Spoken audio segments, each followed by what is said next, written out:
يا جماله يا جماله، مثل ما للطبيعة والبلاري جمال وذائقة، كذلك البنيان له ذائقة وله جمال.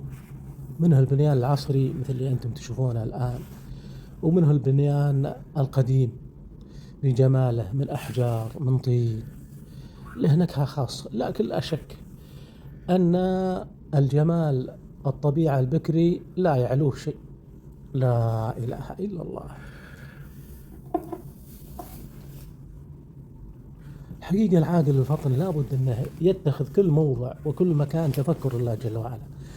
والله سبحانه وتعالى أمرنا، قال قل سيروا في الأرض فانظروا كيف بدأ الخلق ثم الله ينشئ النشأة الآخرة إن الله على كل شيء قدير.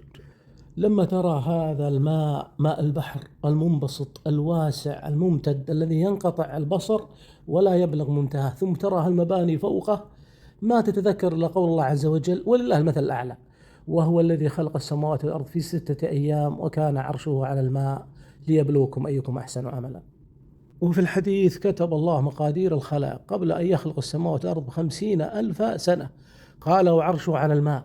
وهذا يفيد أن العرش والماء هي أول المخلوقات.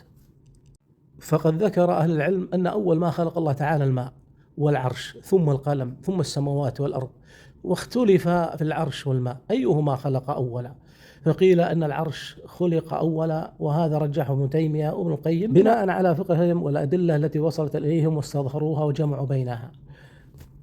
وقيل أن الماء هو الأول.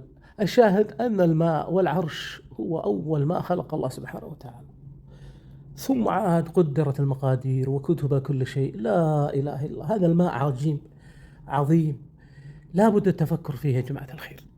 لا يمر عليكم مياه البحر إذا نظرتوها فقط بس استمتاع، لا بد يكون عبرة وتدبر وتذكر.